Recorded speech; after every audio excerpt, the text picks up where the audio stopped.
Tak vďaka úradu vlády a pánovi splnomocnencovi Daškovi sa nám podarilo zrekonštruovať miestnu komunikáciu na ulici Hronskej. Ja som veľmi rada, lebo položil sa tu nový asfalt v dĺžke 355 metrov a podarilo sa takisto aj spevniť breh a tým pádom sa rozšírila aj celá vozovka. Je tu lepší prístup aj pre záchranné zložky. Tak bola zlá, tak teraz je lepšie, no.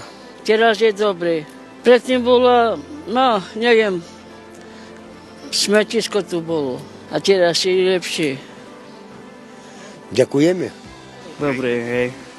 Predtým to bolo horšie ako teraz.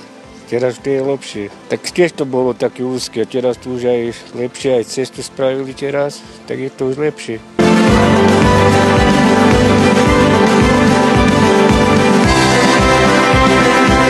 No a keď som to bol prvýkrát, samotní Rómovia sa sťažovali, že bola katastrofálna cesta, zalievalo celú cestu, lebo bolo všetko upchaté a boli strašne veľké jamy a sťažovali sa, že si ničia svoje autá, čo je logické a preto sa aj starostka rozhodla, že pôjde aj do projektu úpravy, respektíve rekonštrukcie tejto cesty, ktoré majú v tejto lokalite.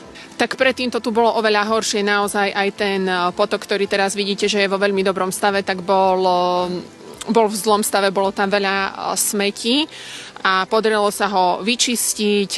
Všetky priechody, aj tie rúry sú čisté, čiže nedochádza tu už k záplavám a naozaj aj tá vozovka teda už stojí za to a je to veľmi dobré a sme vďační za toto. Tak potom už tiež to už vyzeralo lepšie ako predtým. Aký bol? Tak to bolo hrúza, no čo vám poviem. No, je to už lepšie. Tu vytekala voda, všetko a... Tak tu za nami sa nachádza tá nelegálna skládka.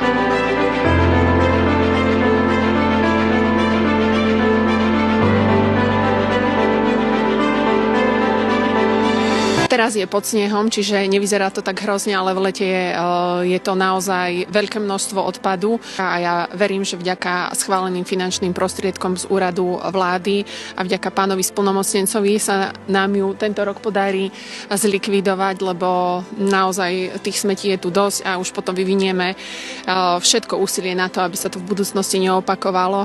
My postupne, náš úrad, budeme sa snažiť odstraňovať tieto skladky a budeme sa snažiť naozaj chrániť aj to životné prostredie, ale aj nastavovať lepšie tie okolia, v ktorých žijú naše rómske komunity. Takže nás čaká veľmi ťažká robota a ešte ťažšia pre pani starostku, lebo má čo robiť a viete, tie odstranenie skladok, nie je to lacná záležitosť. Ja verím tomu, že financie, ktoré dostali na odstranenie tejto nelegálnej skladky, im postačia a naozaj okrášlia toto okolie.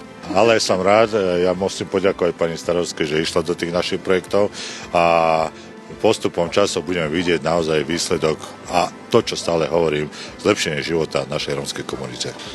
Ďakujem pánu Aleksandru Daškovi, sa to spravilo.